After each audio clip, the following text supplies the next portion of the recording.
Hello दोस्तों, नमस्कार। स्वागत है आपका अपना स्टडी चैनल लर्निंग जीएस वाला में।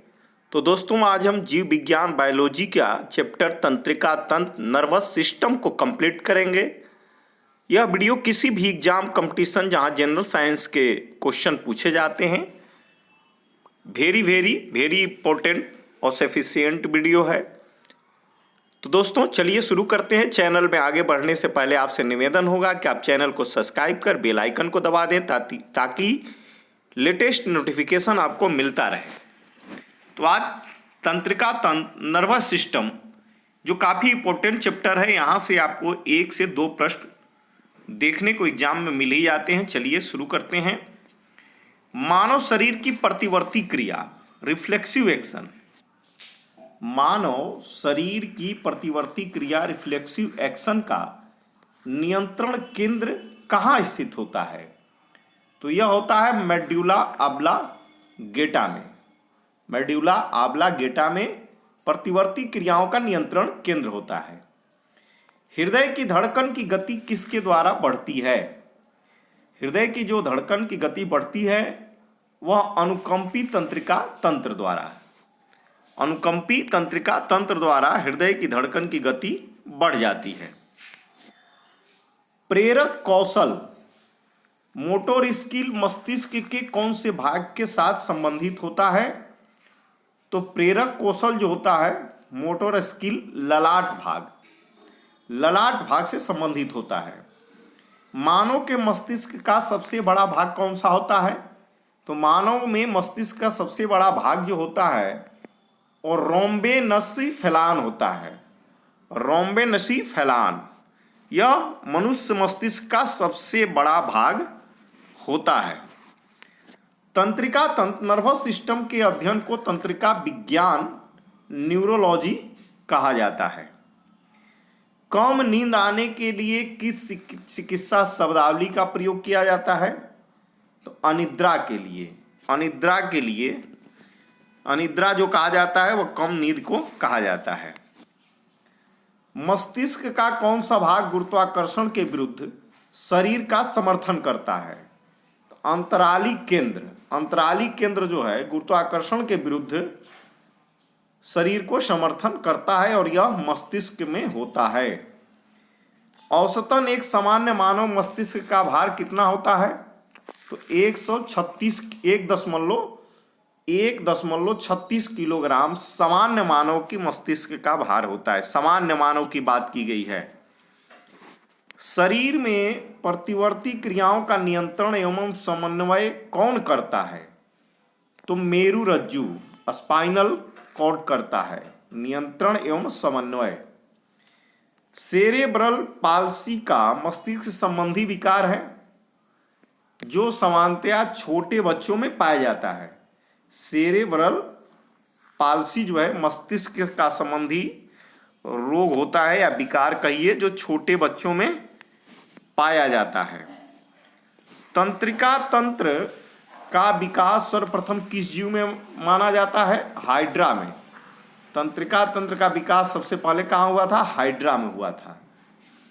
मनुष्य में कपालीय तंत्रिकाओं की संख्या होती है तो जो है कपालीय तंत्रिकाओं की संख्या 12 जोड़ी होती है। मनुष्य में मेरी तंत्रिकाओं की संख्या कितनी होती है? मेरु तंत्रिका होती है 31 जोड़ी। कपालीय तंत्रिका 12 जोड़ी और मेरु तंत्रिका 31 जोड़ी होती है। मानव शरीर में भूख तथा तृप्ति मस्तिष्क के किस भाग द्वारा नियंत्रित होता है? हाइपोथैलेमस।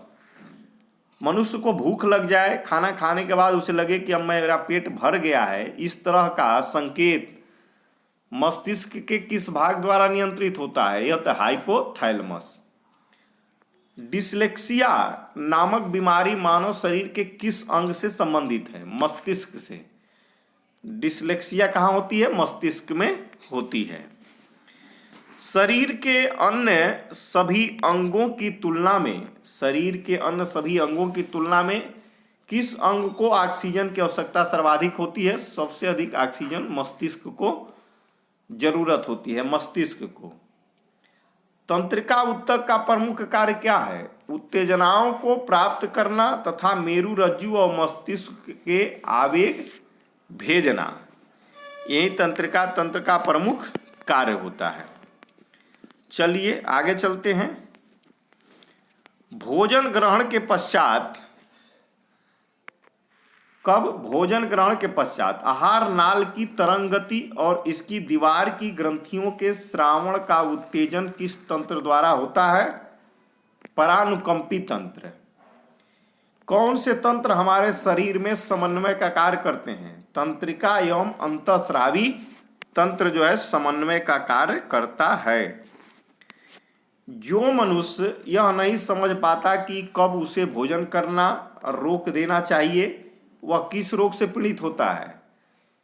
तो कब भोजन करना है और उसे रोकना है, यह वह रोग का नाम है बुलिमिया रोग। जैविक घड़ी बायोलॉजिकल क्लॉक मानव शरीर के किस अंग में स्थित होती है? हाइपोथैलेमस में। जैविक घड़ी जो होती है बायोलॉजिकल क्लॉक वह मस्तिष्क के हाइपोथैलेमस में होती है। एपीथैलेमस। एपीथैलेमस किन ग्रंथियों से निर्मित होता है? पीनियल ग्रंथि, हैवेन्यूला। मानव शरीर का कौन सा भाग अल्जाइमर रोग से प्रभावित होता है? अल्जाइमर होता है मस्तिष्क में। मांसपेशियों के रेशों में आवेग संचरण के लिए किस पदार्थ की आवश्यकता होती है? सोडियम की। सोडियम की मांसपेशियों के रेशों में आवेग संचरण के लिए जरूरत होती है सोडियम की। मनुष्य का मस्तिष्क कितने भागों में विभाजित होता है? 3 भाग में। Cerebrum, cerebellum, brainstem. ये 3 भाग मस्तिष्क के होते हैं, सेरेब्रम, सेरेबेलम, ब्रेनस्टेम। न्यूरॉन का बाहर निकला हुआ लंबा भाग क्या कहलाता है? तंत्रिकाक्ष कहलाता है। तंत्रिकाक्ष।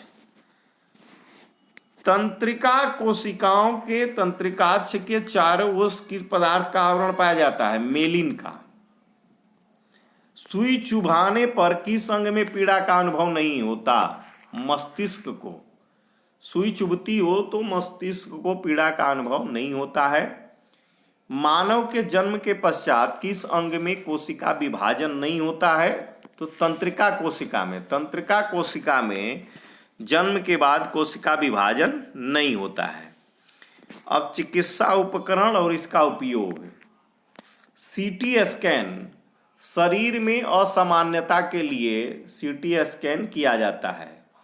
इलेक्ट्रोकार्डियोग्राफ, यह किया जाता है हृदय में विकार का पता लगाने में। हृदय विकार का पता लगाया जाता है इलेक्ट्रोकार्डियोग्राफ से।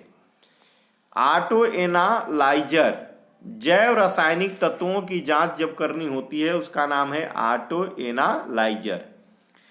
पेसमेकर, हृदय की गति नियंत्रित करने में पेसमेकर का उपयोग किया जाता है। मानव मस्तिष्क का कौन सा भाग वृद्धि, स्मृति और तर्क का केंद्र होता है? वृद्धि, स्मृति और तर्क का केंद्र सेरिब्रम होता है। 2 तंत्रिका कोशिकाओं के मिलन को क्या कहते हैं? सिनेप्स कहते हैं। जहां 2 तंत्रिका तंत्र मिलते हैं उसको कहते हैं सिनेप्स। अब जो है